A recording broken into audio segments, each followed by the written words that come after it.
my people in rivers. I also see my people in Delta, Cross River and Akwa Ibom. Even in Edo State, I can see my people in Enugu. I can see my people in Anambra.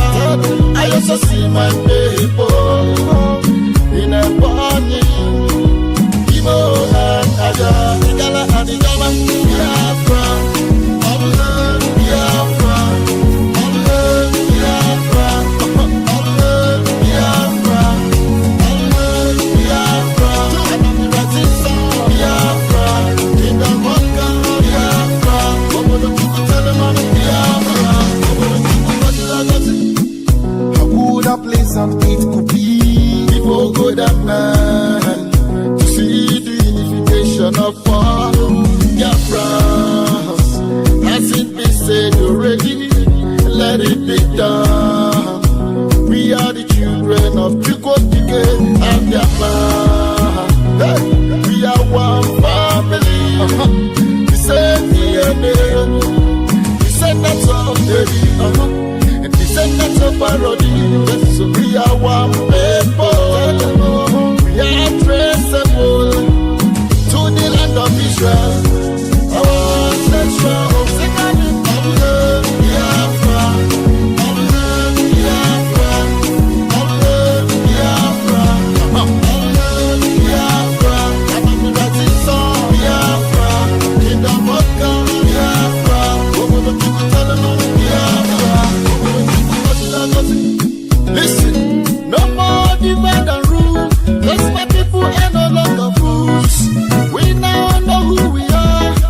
We are Biafrans. No more Southeast, yo. No more South, yo. No more Nigeria. All we know is Biafra. We are one family. Descendants of David.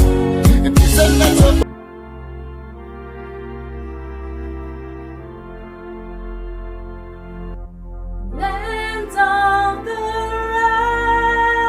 rising sun, we long and cherish. We love it home, land of our great heroes.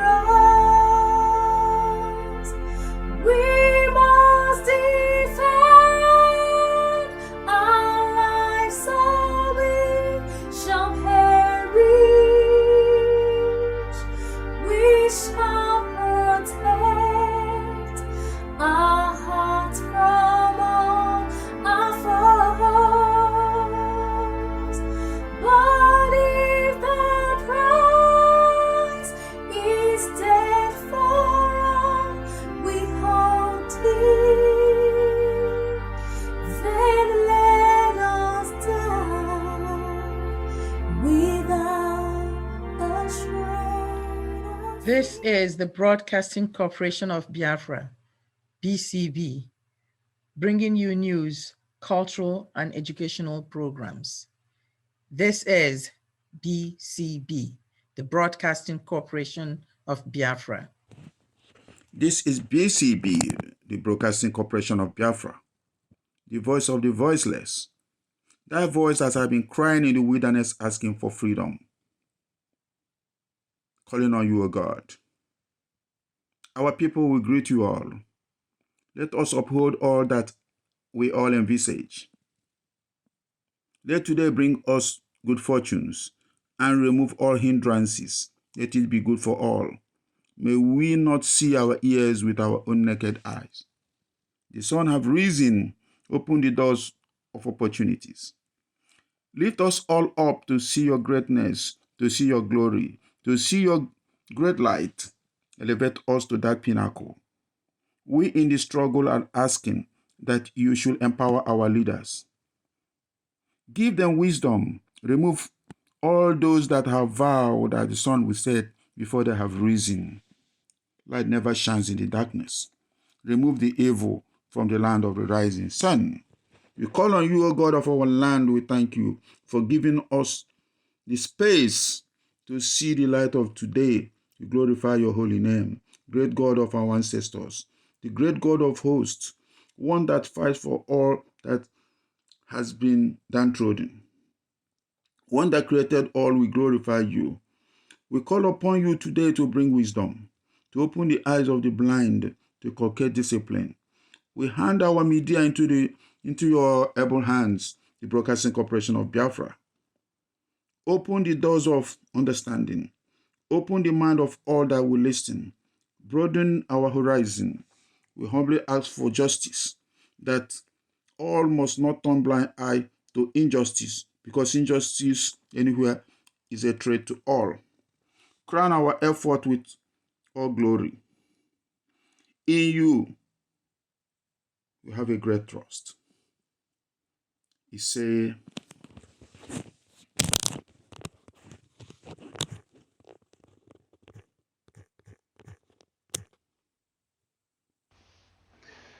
Fellow Biafrans, this year, 2022, represents a critical point in our struggle for the restoration of the independent state of Biafra. Over the last 2 decades, the quest for a free, fair, and safe nation we can call our own re-emerged through the movement for the actualization of the sovereign state of Biafra. Soon after, in the United States of America, Biafra Foundation came to life and pursued rigorously through lobbying and campaigns to garner support internationally for Biafra self-determination through the instrument of plebiscite. The movement has remained largely peaceful, locally and internationally, even in the midst of extreme provocation, attacks, and extrajudicial killings of Biafrans by Nigerian security operatives. The agitation for self-determination is not illegal.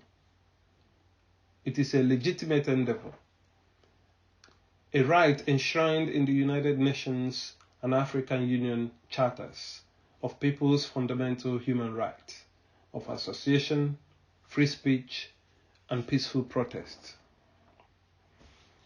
It is not a crime to ask for freedom.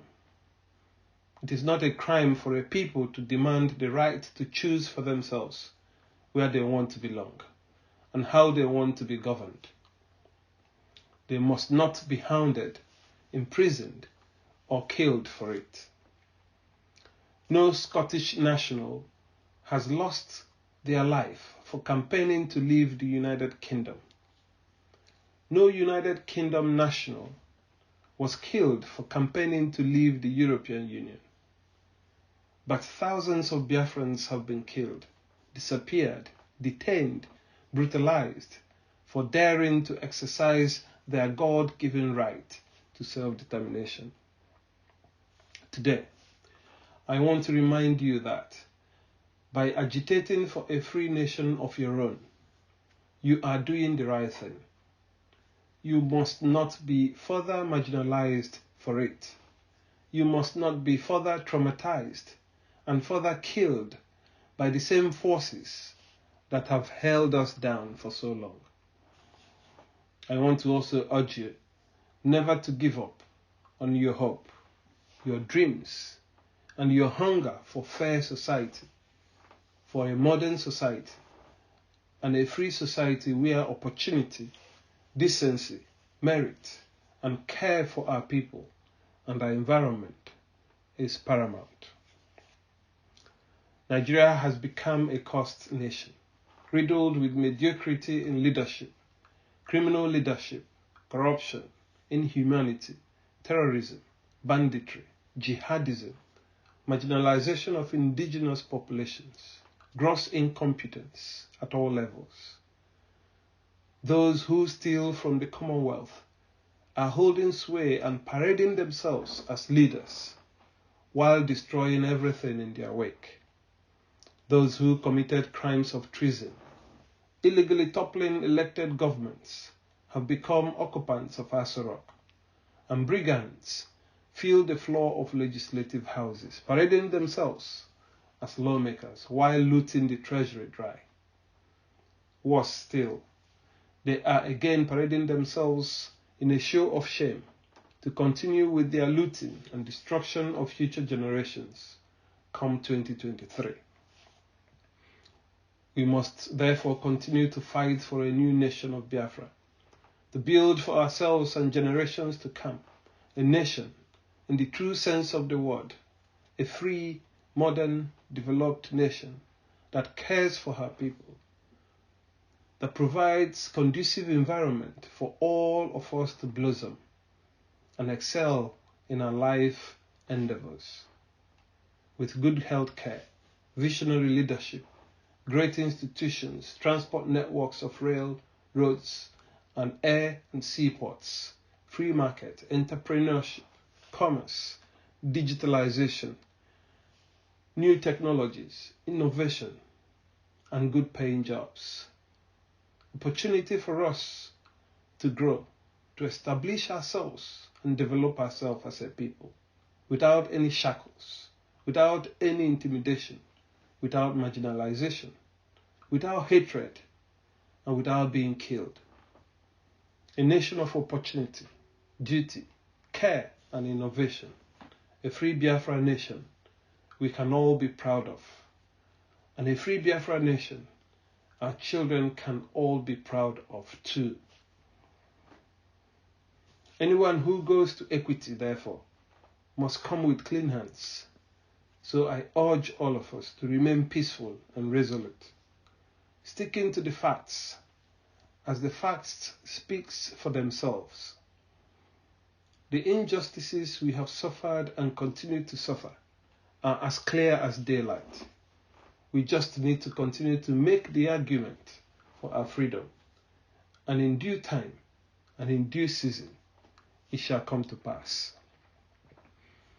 I call again on Nigerian authorities to release without delay all Biafrans that are held in detention in various police, army, and DSS facilities. They are innocent and must be given fair trial or released immediately. You cannot stop this agitation by continued arrest, detention, and killing of peaceful Biafran agitators. We urge you to embrace dialogue and not force and brutality, while recognizing the people's right to decide for themselves where they want to belong.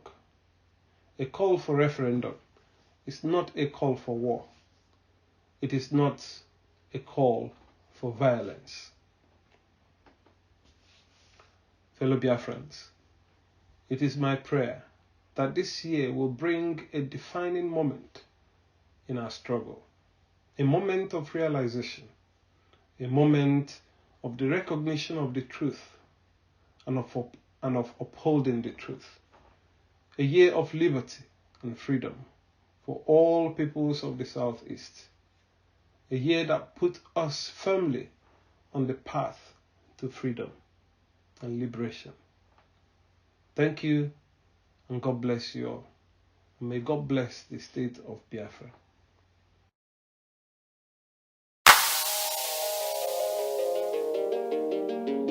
Yo.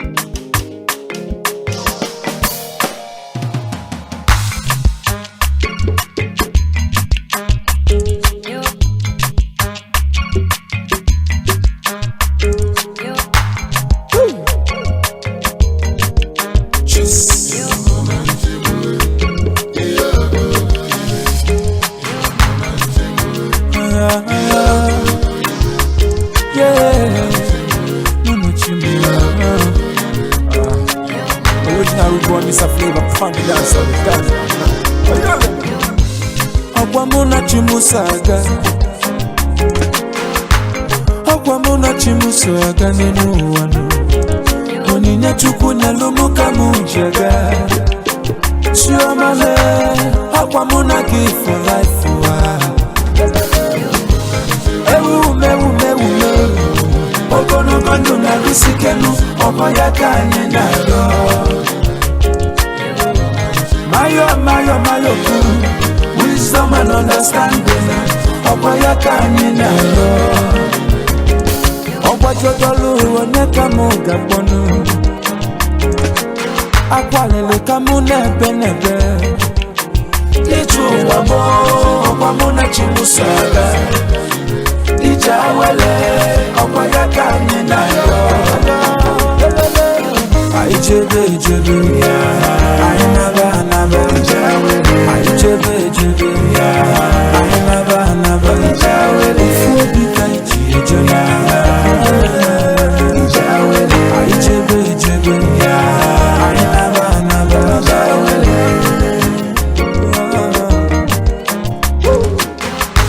Nanu was a demo, Imaline Chigabono, Amalizilla. Hey, no, no, no,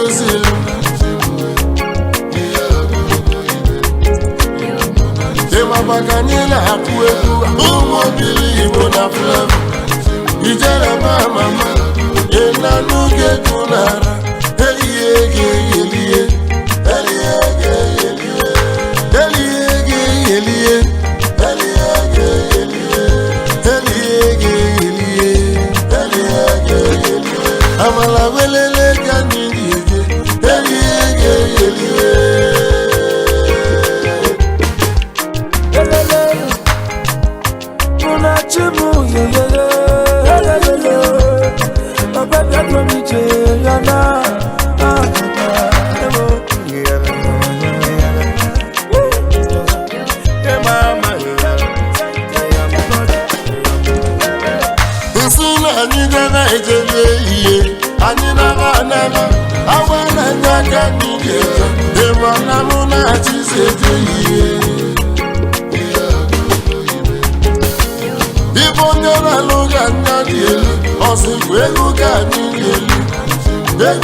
Uvono na swagger, or believe ever deliver.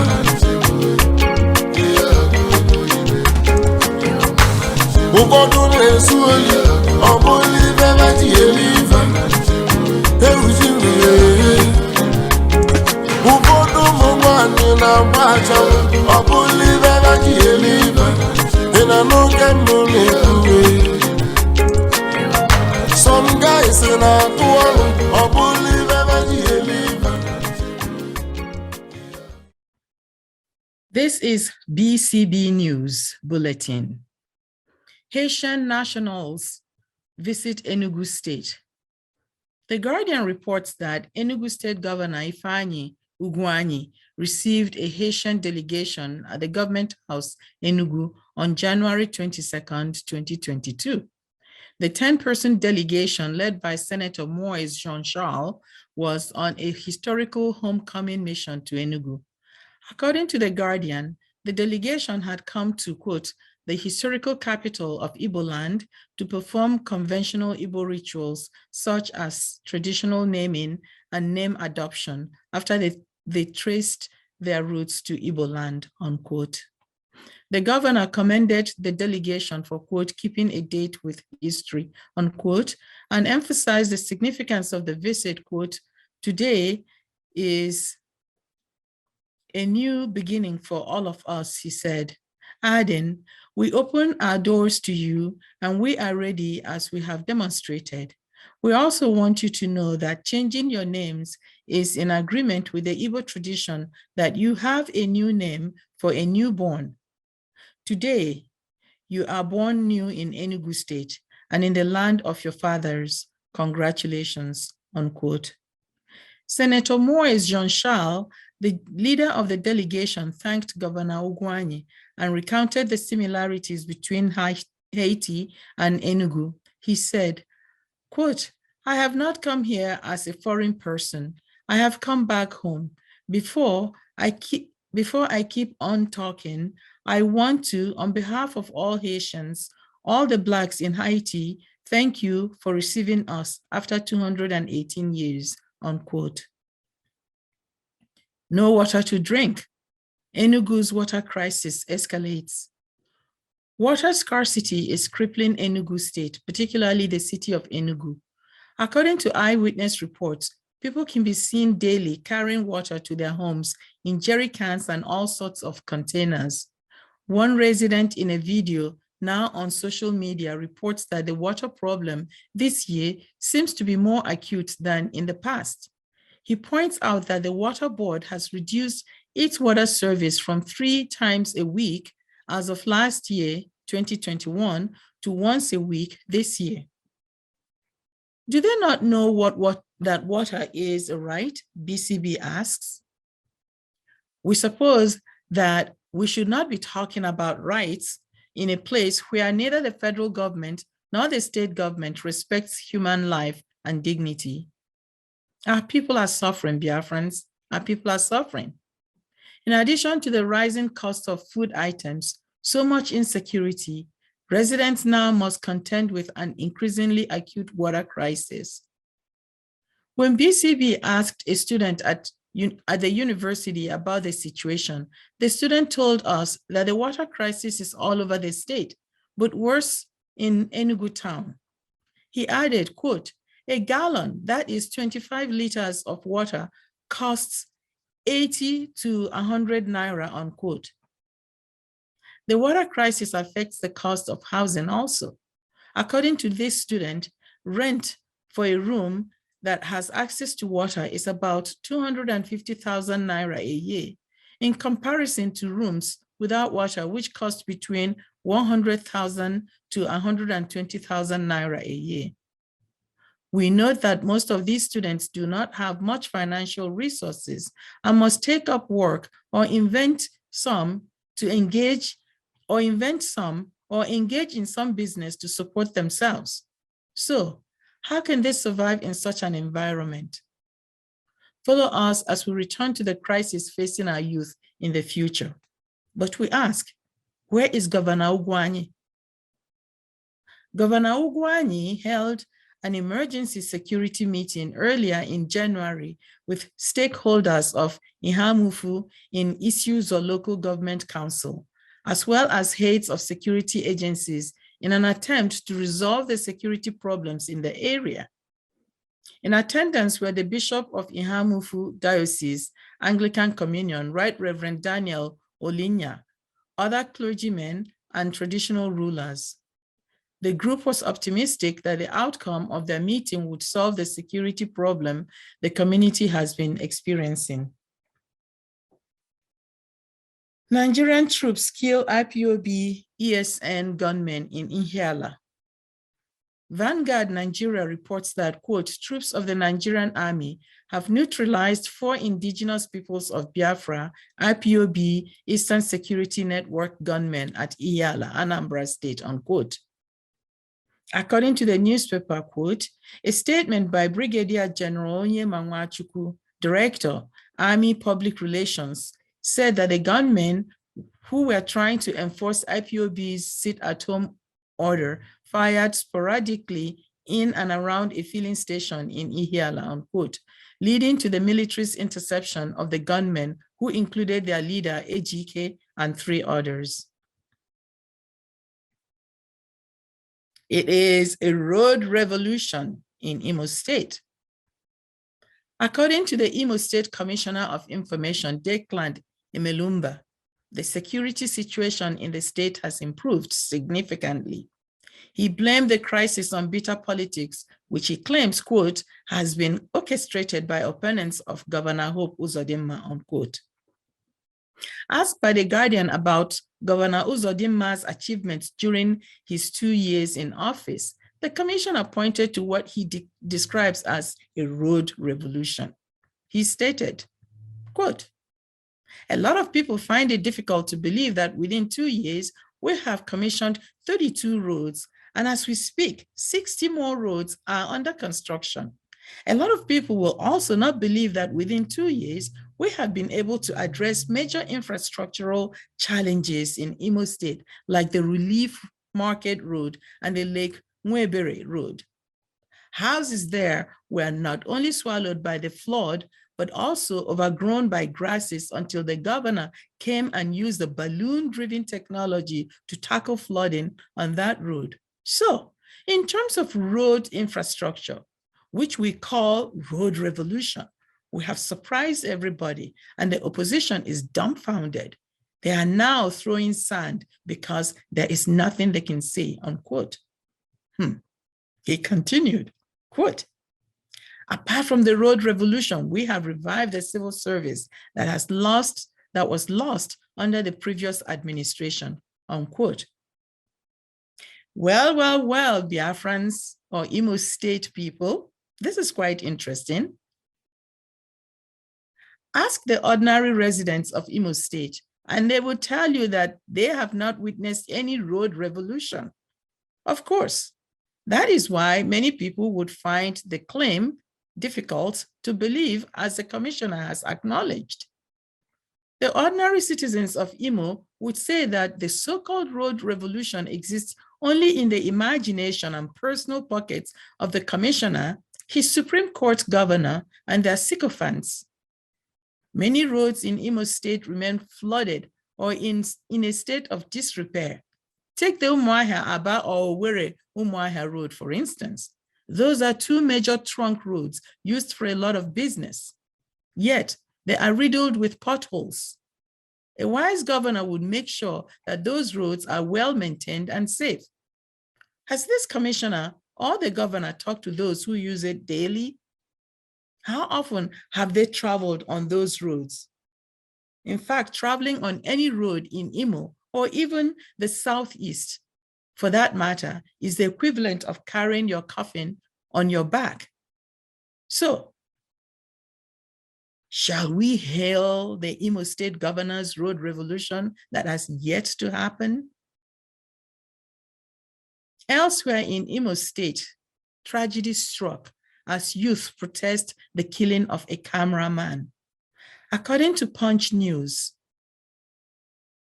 tragedy struck in Imerienwe in the Ngokbala local government area of Imo State on Monday after irate youths burnt down the family house of one, thank God, Nkwacha, who allegedly killed 28-year-old cameraman Chidera Eke. The newspaper cites a resident who said, quote, they had an issue. The suspect trailed Chidera and gave him machete cuts. He immediately became unconscious. He was rushed to 2 hospitals, but they rejected him because it was a situation they could not handle. He was taken to a 3rd hospital, but he died on Monday morning, unquote. In response to Chidera's death, the protesting youth burnt down the suspect's house. The newspaper also reports that the suspect has been arrested. In other news, a priest in Lagos bans Igbo songs in his parish.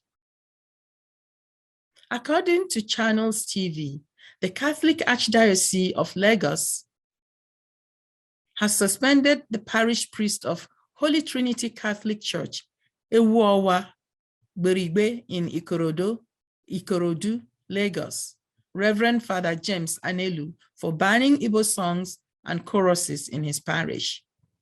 In a disclaimer, the Catholic Archbishop of Lagos, Alfred Martins, said the priest's actions do not represent the Catholic Church's position on the common brotherhood of peoples of all tribes and religion.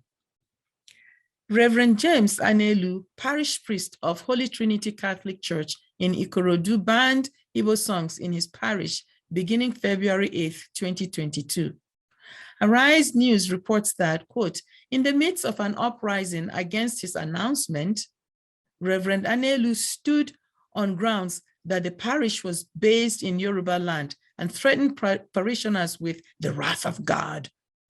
He insisted that Igbos cannot dominate everywhere, including his parish, unquote. BCB applauds the Archbishop for his actions to restore justice. A place of worship that professes to love thy neighbor as thyself cannot and should not engage in hate. Sadly, the parish priest's action is also symptomatic of the hate and oppression Igbos continue to experience since the creation of that entity called Nigeria. The war is not over, people. The war is not over.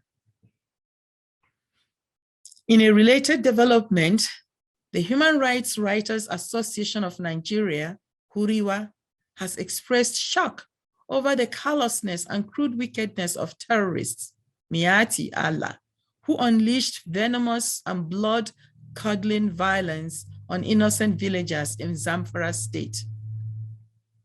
The rights group wants Miyetti cattle owners declared as terrorists.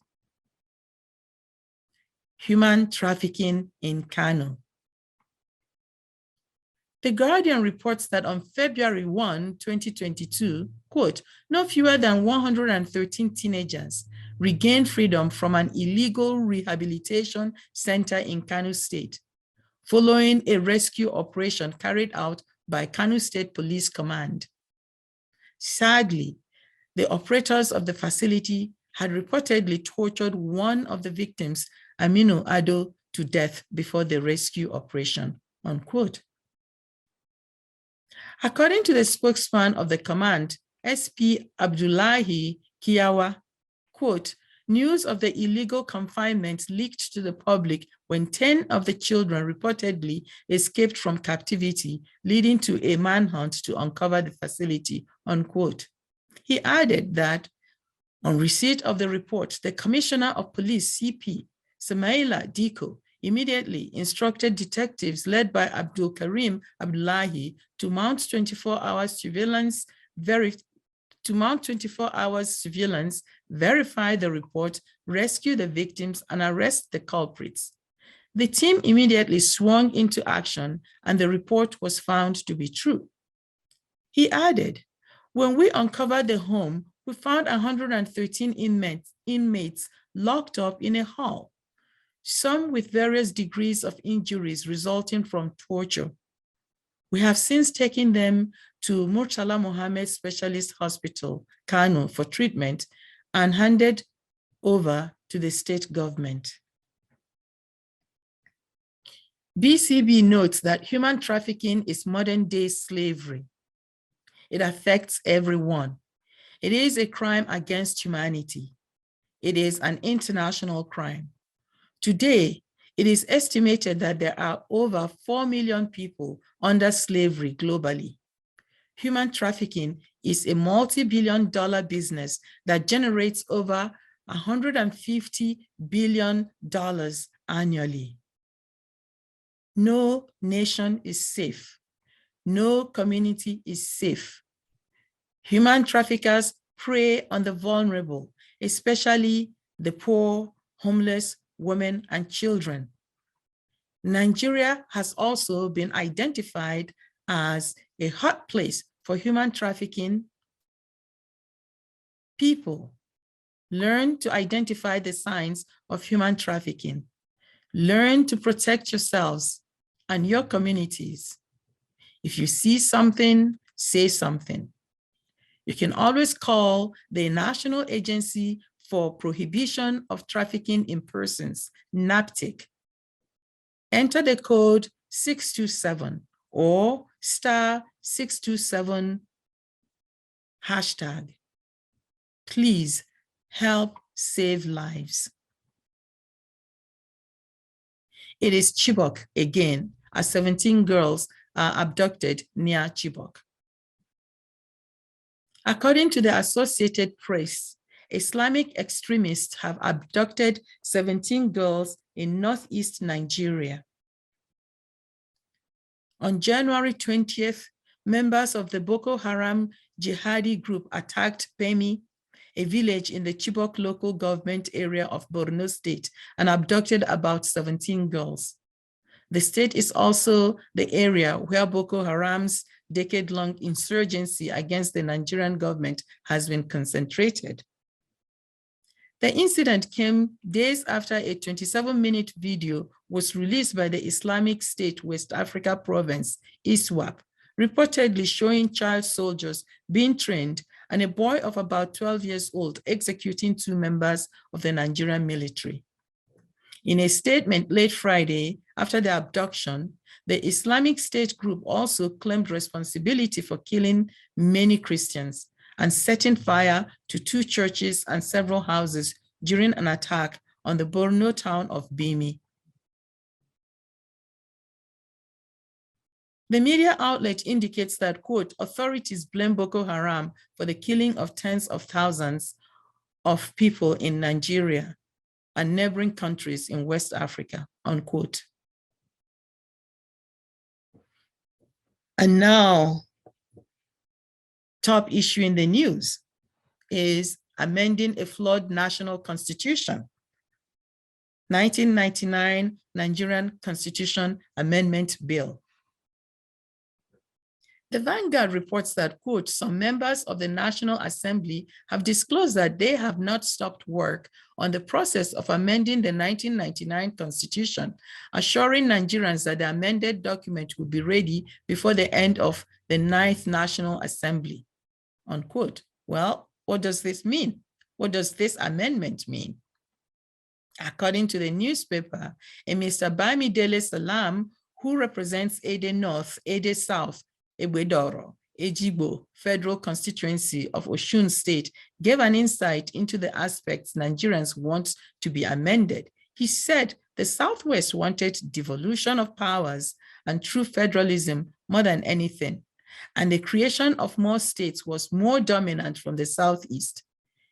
He also added that the issue of moving derivation funds from 13% to 50% is very important to the people of the South-South.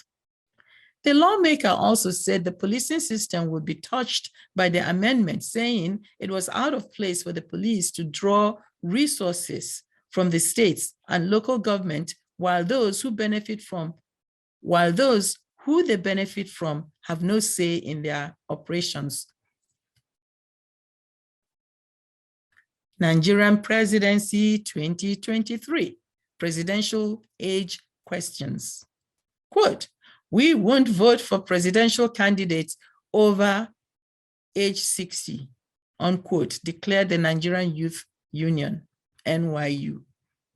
Members of the Nigerian Youth Union, NYU, on Wednesday, February 16th, announced that they would not vote for any presidential candidate above the age of 60 running for the 2023 Nigerian election.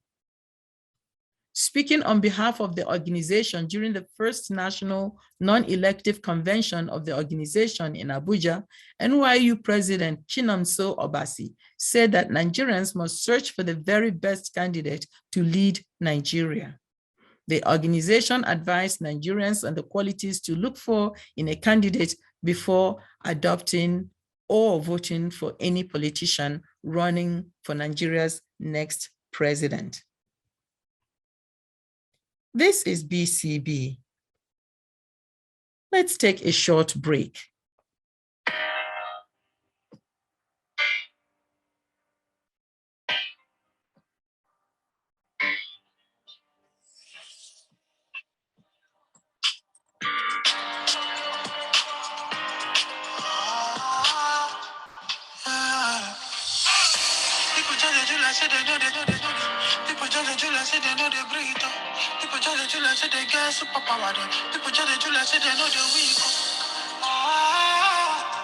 Nobody want it so well, you know the reason. Everybody is a hypocrite.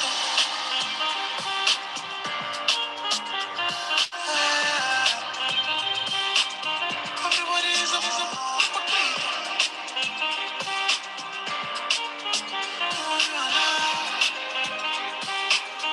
Everybody is a hypocrite. People just they do like saying that them be Jesus. People so wicked but they so religious. Who they calculate, you know they show the figures. Who they demonstrate where they run, leave us. People to complain but they fear to speak up. You don't want to die but nothing to live for. Christian and corrupt, no supposed be mixture. Real Musulumi, no supposed to teach job. Real talk, no be fight, rather. Everybody gets fault for inside matter. When they talk human rights, we don't respect that. Who are we to crucify the homosexuals? Most of them don't they evolve from time. But not be anybody business who you want clown. You dey form gentleman when we deal with you, but you go still go home, beat your wife to soup. People tell you like say they know they know they know they. People tell you like say they know they breathe. People tell you like say they get superpower. People tell you like say they know. We return to our news bulletin. Abba Kyari is in the news again. On Monday, February 14th, CNN Abuja reported that, Quote, Nigeria hero Super Cop was arrested in cocaine smuggling case, unquote. Citing a police statement, the media agency reported that, quote, Kyari and 4 other police officers were arrested for criminal conspiracy, discreditable, unethical, and unprofessional conduct, official corruption, and tampering with exhibits in a case of illicit drug trafficking involving a perpetual transnational drug cartel, unquote.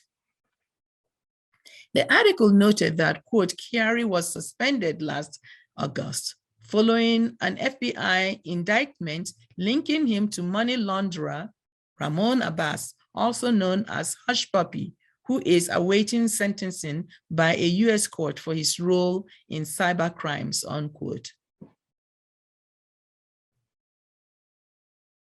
Nigerian cars are suffering. Engines have been damaged. Why, you might ask? Because of adulterated fuel. And so the adulterated fuel saga rocks Nigeria. Fuel scarcity persists across Nigeria. And in response, the People's Democratic Party, PDP Governors Forum, has called for an investigation into the contaminated fuel problem. In a communique issued by the group at the end of its forum on Monday, February 14th, Pulse Nigeria reports that the group accused the federal government of insincerity in its handling of the fuel subsidy, stating, quote, the governors frowned at the duplicity, inconsistency, insincerity of the APC-led federal government on the fuel subsidy regime, which has been badly and corruptly administered. The figures of consumption and ascribed to Nigerians appear fictitious and bloated, the forum stated. So they called for the proper investigation to be conducted on this matter, as well as an investigation to the adulterated fuel problem. It is the case of Mkpuru Mmiri, the gateway to happiness and quick death. They have faced thugs, kidnappers, a hostile federal government and security forces, police brutality, and cultists, to name just a few. But now, a new monster, a new threat, drags Nigerian youth to their deaths. It is crystalline methamphetamine, otherwise known as Mkpuru Mmiri in Igbo. This has become the new panacea for many young people, disillusioned or discontent with the current conditions in Nigeria. No jobs, failing infrastructure, failure of the government to respond to the needs of its citizenry, particularly the youth, poor education, and simply the death of these young people's dreams. For the youth who feel trapped and hopeless, Mkpuru Mmiri is the quickest way to happiness or euphoria, even if it is only fleeting. But the addiction to Mkpuru Mmiri and the accompanying euphoria only make the youth vulnerable to other social ills, including thuggery, cultism, kidnapping, robbery, human trafficking, and political violence, to mention a few. For others, Mkpuru Mmiri may exacerbate their hidden or existing mental and social problems. But who cares? As The Guardian notes, quote, it is said that unemployment has exposed some young people to embrace substance consumption, as well as become politicians, quote, beck and call, unquote, as political thugs or join groups associated with violence. The insecurity turbulence in the country from Boko Haram, banditry, kidnappers, and the unknown gunmen who unleash terror and misery on the citizens is fueled by recruiting vulnerable youth, unquote. It seems that our young people have lost their ways and have not realized that happiness does not reside in a drug. Parents, elders, leaders, where are you? Do you know where our youth are? We must respond to this urgency or lose the future generations of our people. In other African news, a resistant Mali's junta won't budge. Mali's junta refuses to hand over power and return to civilian rule. Foreign Policy Insider reports that, quote, thousands of people took to the streets in January in Mali, heeding the government's call to protest economic sanctions leveled by the Economic Community of West African States, ECOWAS. The sanctions were imposed over Mali's failure to transition to democratic rule. But the country's current leader, Colonel Assimi Goïta, who has been responsible for two coups within 9 months, has blamed his country's problems on ECOWAS and France. Goïta urged Malians to defend our homeland against the punitive measures of ECOWAS, which he accuses of once again betraying Africa, unquote. It should be noted that Goïta took over in a coup in August 2020, overthrowing Mali's now deceased unpopular president, Ibrahim Boubacar Keïta. Facing the threat of sanctions, Goïta promised to hold democratic elections by February 2022. He briefly handed over power to a civilian-led transitional government, but in May 2021, he staged a second coup, ousting the country's interim civilian leaders. Foreign Policy Insider states that, quote, last month, Goïta announced plans to remain in power for up to 5 years, prompting ECOWAS leaders to close borders, impose a trade embargo, and freeze the country's assets held at the Central Bank of West African States. The World Bank, which was financing around $1.5 billion worth of projects in Mali, halted funding last June, unquote. It adds that, quote, Mali's junta argues that rebel attacks and Islamist insecurity prevent the country from organizing safe elections. It is a position supported by some Malians who want a longer transition period, unquote. In related news, there is more insecurity brewing in West Africa. In this case, Burkina Faso. Burkinabe President Roch Marc Christian Kabore was overthrown in a military coup announced on state television on Monday, January 21st, ending more than 6 months of public demands for his resignation. Kabore was re-elected for a second term in 2020 in an election that faced extensive security crisis, resulting in less than 50% of the registered population voting. The production of cheap COVID-19 pills is in the works. South Africa and Kenya will make generic versions of Merck's COVID-19 pill under an agreement to give poorer countries access. Under a deal negotiated by the UN-backed Medicines Patent Pool, the US pharmaceutical company Merck agrees not to enforce royalty fees on cheap versions of its antiviral pill, Molnupiravir, while the pandemic continues. As we close, we return to the case of Nnamdi Kanu. According to Vanguard, quote, a federal high court, Abuja, on Monday fixed February 28th to hear a fundamental rights enforcement suit filed by the leader of the proscribed indigenous people of Biafra, IPOB, Nnamdi Kanu, unquote. The newspaper notes that, quote, Justice Taiwo fixed the date after counsel to the Department of State Services, DSS, Idowu Awo, informed the court that his clients had a counter affidavit which had not been served on Kanu, unquote. But Kanu's lawyer, Maxwell Obara, has described the request of the DSS lawyer as, quote, an attempt to continue to subject his client to solitary confinement and other inhuman treatments, unquote.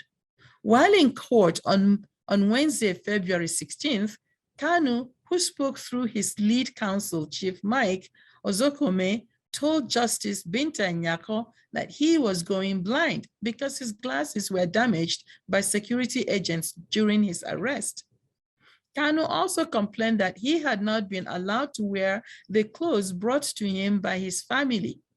Consequently, he has been wearing the same Fendi clothes he had on when he was arrested in June 2021. Although Justice Nyako has ordered that Kanu be allowed a change of clothes, she insists that, quote, the defendant will not wear Isiago, Kanu's preferred clothes, in my courtroom. He can wear it any other place, but not inside this court, unquote.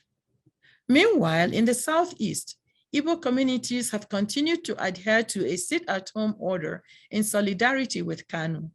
But some people are now beginning to complain that the continuation of the sit-at-home order is crippling the economy of the very people whose rights Kanu and IPOB are claiming to secure. Al Jazeera reports that, quote, a 2021 survey by SBM Intelligence showed how the sit-at-home protests have affected work productivity. Of 878 people who observed the demonstrations in their locality, 64.1% said their productivity was affected. The newspaper continues, as we speak, the newspaper cites a resident saying, quote, as we speak, people are currently sitting at home, said Sunday Elom, a public affairs analyst based in Onitsha, a commercial city in Southeast Nigeria. Quote, any day Kanu is going to court, it is even more compulsory for people to sit at home, like today. Children didn't go to school and major markets are shut, unquote. If the sit-at-home is hurting the economy of the Southeast, is it time for IPOB to rethink its strategy, to think about its effect on the economic survival of the Southeast? Join us next time as we explore this conundrum. BCB will continue to call for Kanu's release or to a fair judicial process and the restoration of his dignity.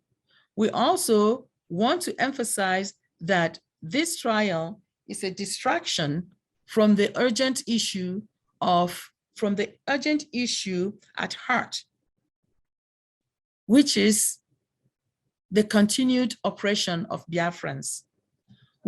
We close this with a shout out from our listeners to our young Igbo players at the Super Bowl.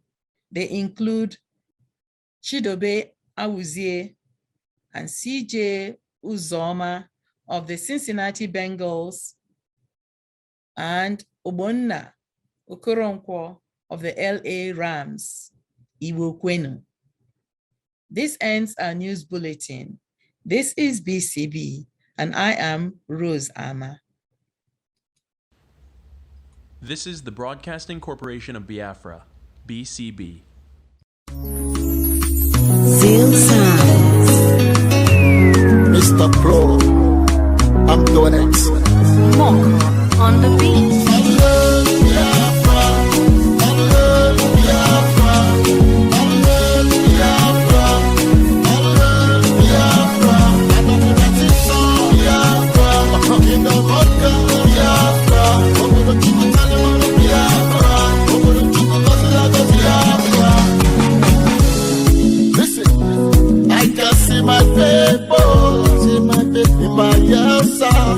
I can see my people in rivers. I also see my people in downtown, Cross River and Akwa Ibom. Even in the state, I can see my people in Enugu. I can see my people to see my people in a bunny. Igbo and Aja, Igala and Igala, Biafra, Allah, Biafra, Allah, Biafra, Allah, Biafra, Allah, Biafra, Biafra, in the Vodka, Biafra, Obodo Kukutalema, Biafra, Obodo Kukutalema. How good a pleasant it could be before good and man to see the unification of all Biafra. Has it been said already? Let it be done. We are the children of Chukwokike and Biafra. Hey, we are one family. We say DNA, descendants of David, descendants of Parody. Yes, so we are one people. We are traceable to the land of Israel. Our ancestral Allah, Biafra, Allah, Biafra, Allah, Biafra, Allah, Biafra. This is Rosama. Crisis in Biafra. We have had a crisis brewing in Biafra for several years. One might say that Biafrans have not known peace since the end of the 1967-1970 war. We come out of the war exhausted by the brutality, only to face new forms in the hands of various groups, irresponsible leaders or governors, a hostile federal government, an angry collective of Nigerians who believe that the only way to be patriotic is to hate and abuse those who have already suffered a traumatizing war. Then the attacks by the Hausa Fulani at various decades and localities from Jos to Kaduna, Zaria, and Kano. We will try not to go to the West. The catalog of atrocities might become overwhelming. But what is baffling now is the emergence of a new threat, specifically in the past 2 or 3 years, the unknown gunmen. Who are these unknown gunmen who have taken up arms against Biafrans, against Southeasterners? First, we're told that the unknown gunmen are foreign entities or mercenaries deployed by Nigerian federal security forces to hunt and kill Biafrans, particularly Igbos. Then last year, when young Biafrans were being kidnapped, disappeared, and massacred in Imo State, for instance, the unknown gunmen were proclaimed to be associates of a hostile state government or federal and state security and military personnel who were kidnapping and killing our youth.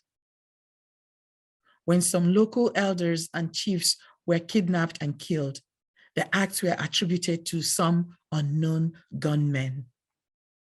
Now, some of these horrible kidnappings and killings are being attributed to our own people. Have our people become the unknown gunmen? Or are we wearing the masks of killers to engage in our own self-destruction? It seems our people have lost their ways. Today, the new threats take on the shape of security groups, Ebubago, and IPOB's ESN, those who claim to protect the citizens of Ali Igbo, the Southeast, Biafra. The state governors blame IPOB and its ESN for the new acts of violence that are being carried out against our people, claiming that it is IPOB's enforcers of their sit-at-home order that are terrorizing local residents who are defying the order. But IPOB has denied such involvement and points accusing fingers at the state governors and their security people. Then there is the new player, Ebubago, the so-called security group launched by the governors of Imo and Ebonyi states against the warnings of IPOB that re-establishing the group would worsen security conditions in the Southeast. IPOB sees Ebubeaghu as an affront and warned that the re-establishment of the latter group would lead to increased insecurity in the region. IPOB claimed that, quote, "It is on record that Southeast governors have ulterior motives for forming Ebubeaghu security outfit, and we have not seen them as a sincere outfit to secure or protect our mothers, wives, and sisters in the whole of Biafra land," unquote, adding, quote, "The formation of Ebubeaghu from every indication was to counter the efforts of our leader, Mazi Nnamdi Kanu, towards Biafra restoration," unquote. So far, the two security groups have been at war with each other, and the people who suffer are residents of Biafra land, our people. BCB is not interested in falsehood or rumors, but to challenge our people to protect themselves against the power struggle between these two groups. Biafrans, wake up and resist becoming the casualty in the tug of war between ESN and Ebubeaghu. BCB challenges IPOB leaders to rein in those associates whose activities undermine what the group itself is trying to achieve in the Southeast. That is the liberation of Biafra. We also call upon Ebubeaghu to refrain from its use of violence against our own people, the very people it is meant to protect. To IPOB and ESN, we say, any group that is committed to liberation cannot be implicated in the killings of the people it has promised to protect. Such a group cannot be implicated in the destabilization of the region or regions it has promised to protect. How can that be? There have been reported clashes between Ebubeaghu and ESN in a number of communities, leading to the deaths of many local residents, especially our youth. Our people say that when two elephants fight, the grass suffers. In a fight between ESN and Ebubeaghu, only the residents, particularly our youth, suffer. Enough, people, enough. If you kill your own people or destroy your land, then you have accomplished the enemy's goal.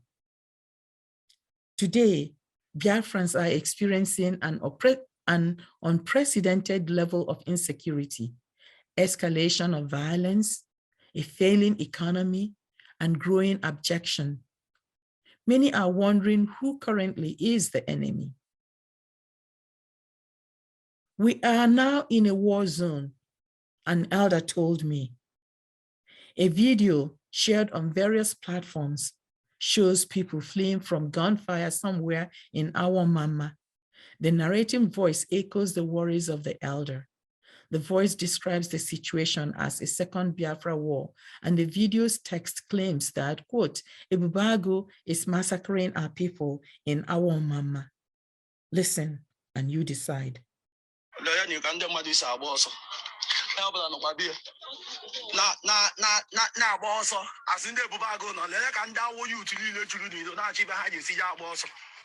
Just imagine.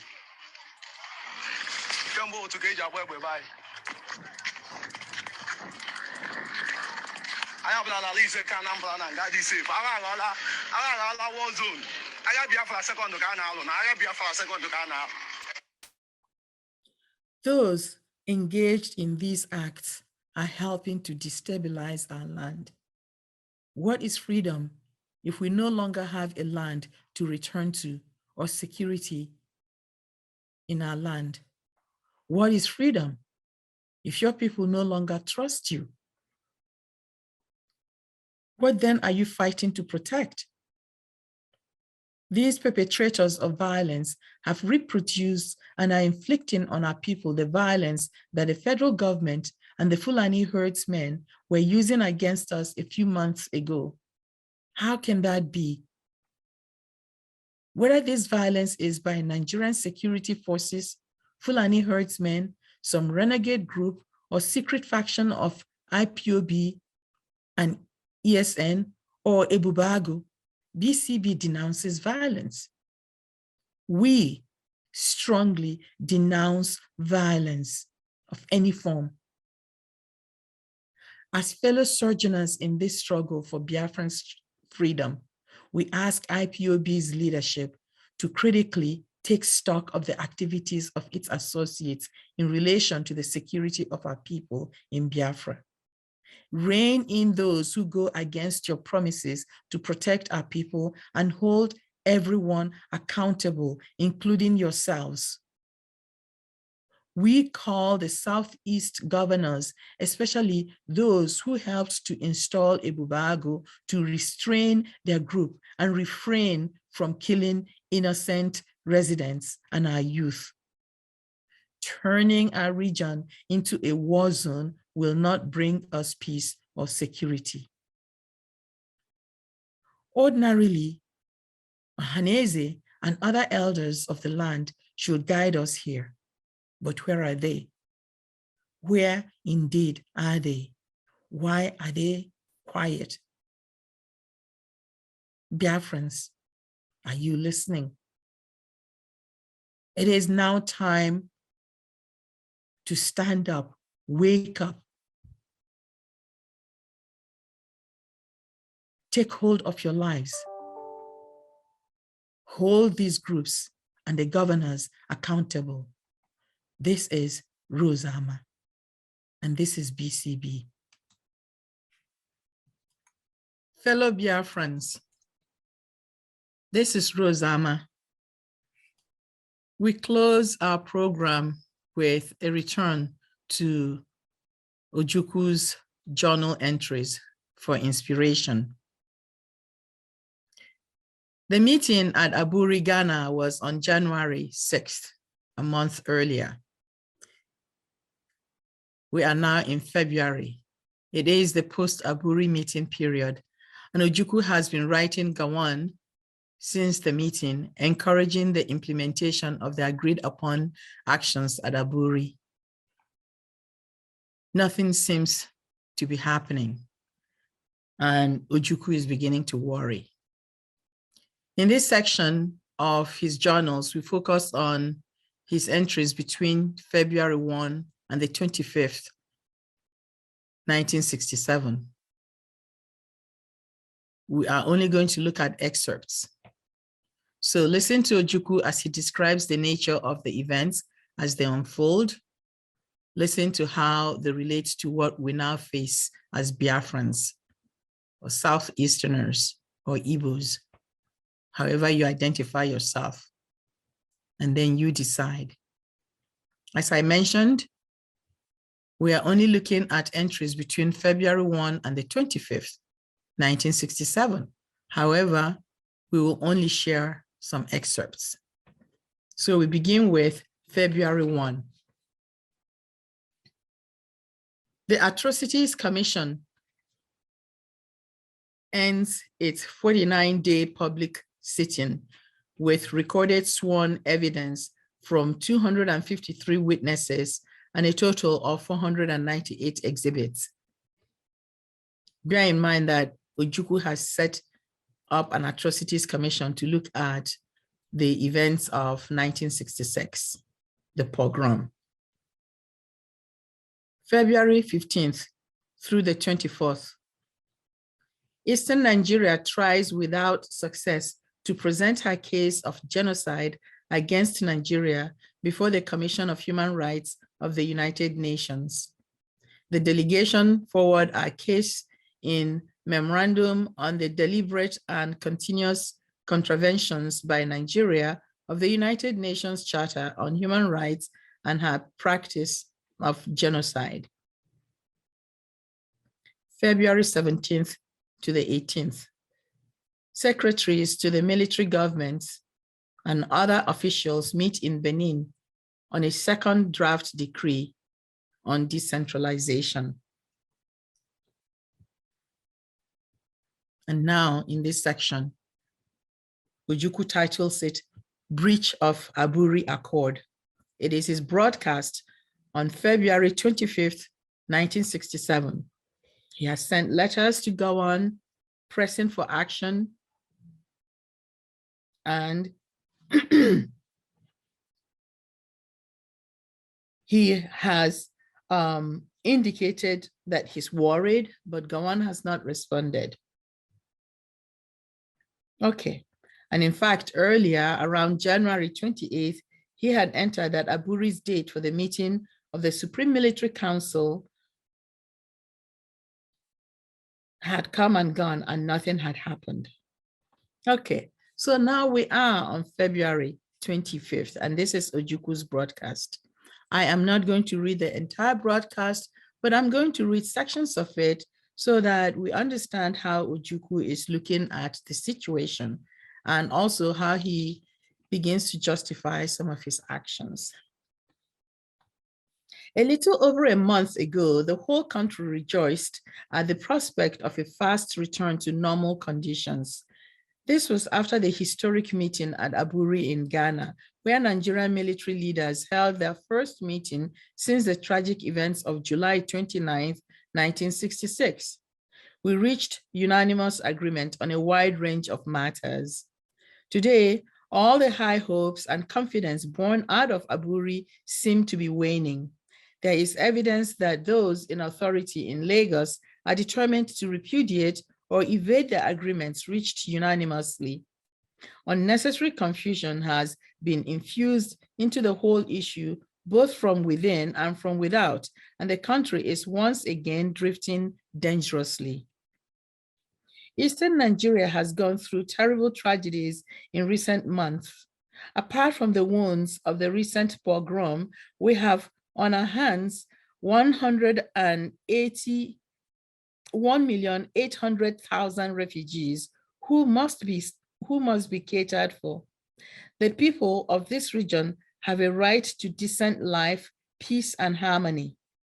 Conscious of the gravity of the situation, I have spared no effort to inspire a sense of realism and sanity in the approach to the crisis, so that we might preserve the integrity of this country and enable our people to embark upon the enormous task of reconstruction without fear of molestation.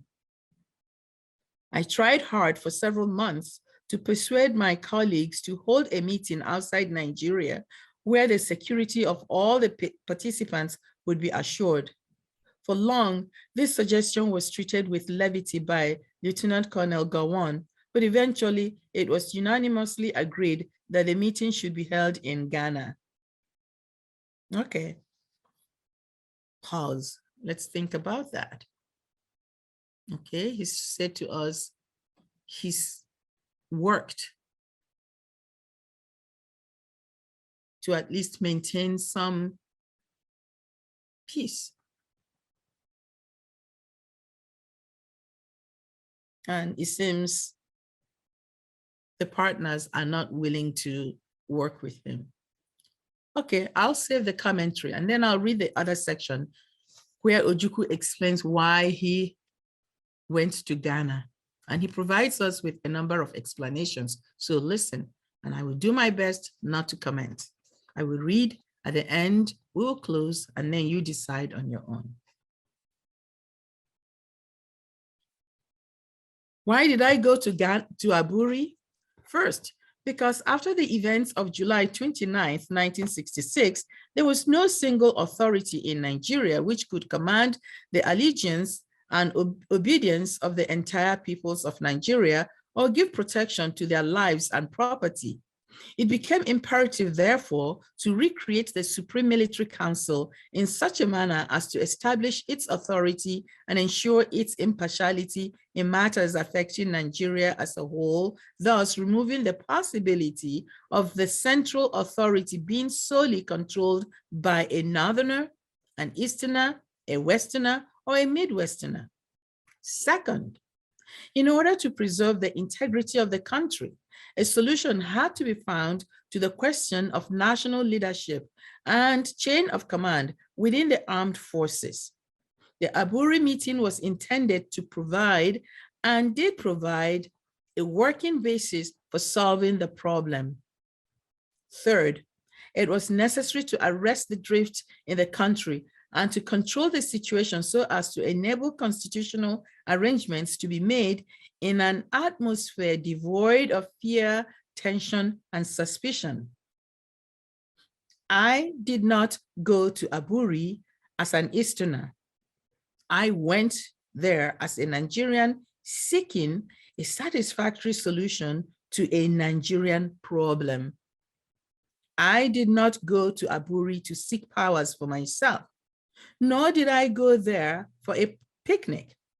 I went there to work in order to save this country from disintegration. The solutions proposed were accepted without equivocation at Aburi. They were accepted because we all saw in them the only formula that can keep Nigeria together. I am therefore irrevocably committed to seeing that the Aburi decisions are fully implemented. My position regarding the implementation of the Aburi agreements has been repeatedly made clear. Apart from my public statements on the subject, I have written a number of letters to my colleagues, all urging that the Aburi agreements be implemented without unnecessary delay. So, Ojukwu continues. Having regard, however, to the volume of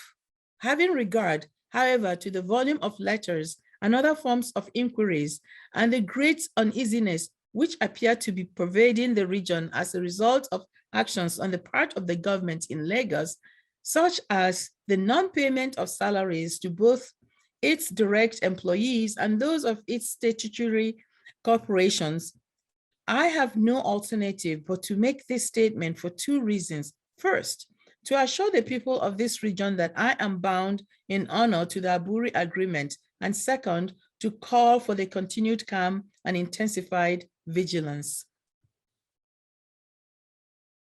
Soon after our return from Aburi, Lieutenant Colonel Gawon got in touch with me and informed me that the government in Lagos had prepared a publication called Nigeria 66. He wanted my views as to whether the publication of that booklet would be contrary to the decision reached not to publish anything which would detract from the spirit of Aburi. I personally saw in this approach an encouraging sign for future cooperation and confidence. We discussed and agreed that since the publication had not been put out to the public, it would be wise to withhold it. On January 15th, 1967, that publication was released. Its sole objective being to denigrate Eastern Nigerians, living and dead. I got in touch with Lieutenant Colonel Gawon, and he assured me that it was not a deliberate act, but a leakage.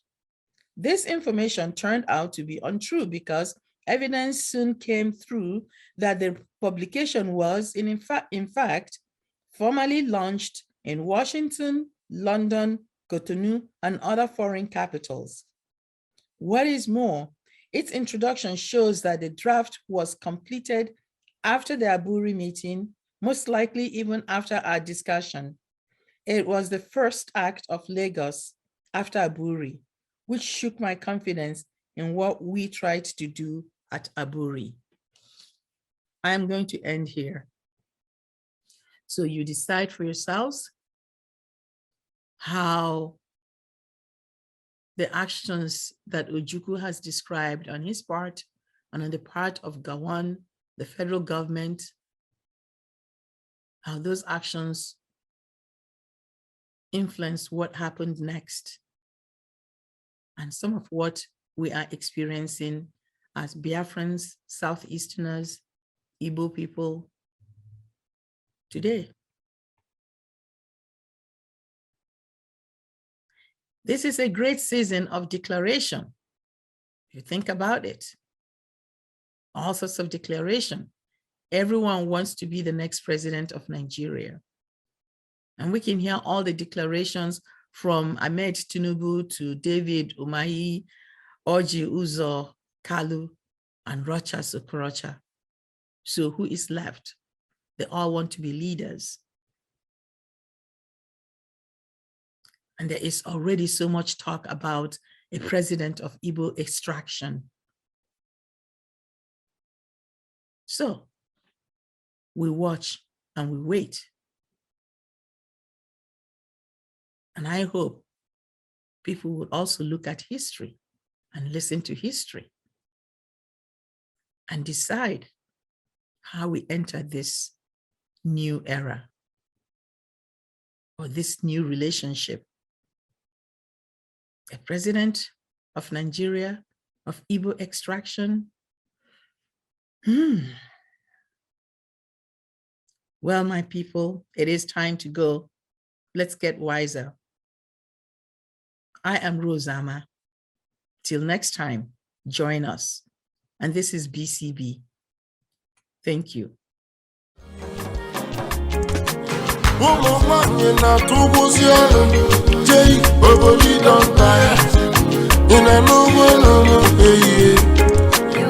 Everybody wants to hammer.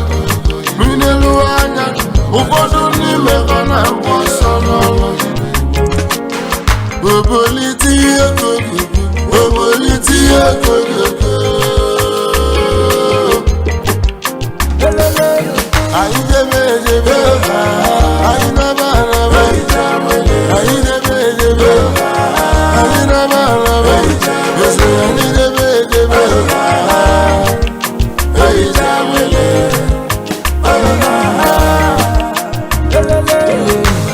Unafugonu ni fechi bulu nugeme. Unafugonu ni fechi delu nugeme. Chuku nerumi jawele. Osino gati mumano. Ujemu na batamu. Okonga kosiya.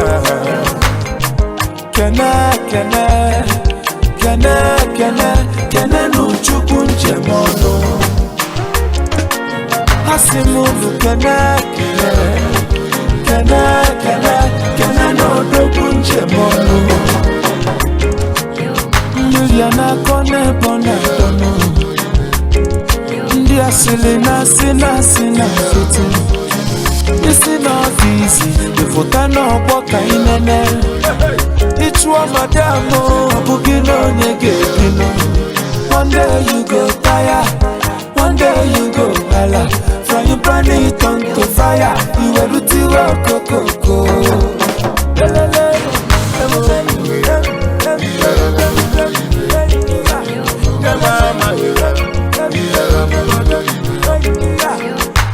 Mama muna pere me pere. On the person at Rimumanu, on the Puku Perumas, on the person who day and night, is a Muburi Jawele.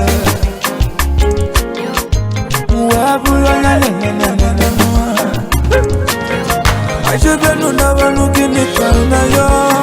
Ichawele, Opayaka Ninayo. I jebe, I never, Ichawele, I jebe, I never, Ichawele, for Pikachi, Ichawele, I jebe,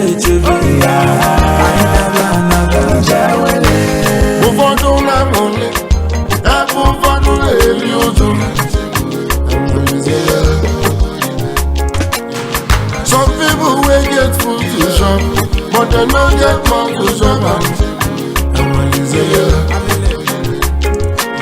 Why some people will get money to shop, but they don't see food to shop?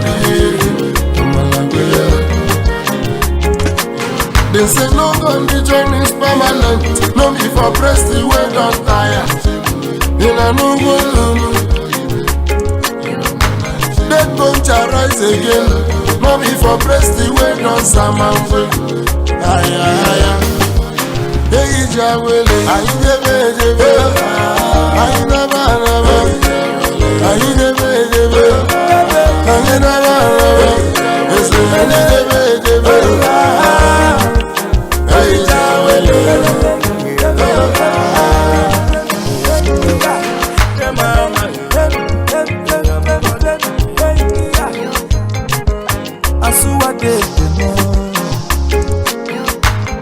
baba lotija. Sele baba Obi Royce, Derek Deji. Thank God you are on your money. I come one for, so believe. Original bodies of Cape Dance. Big Smosa. Hail to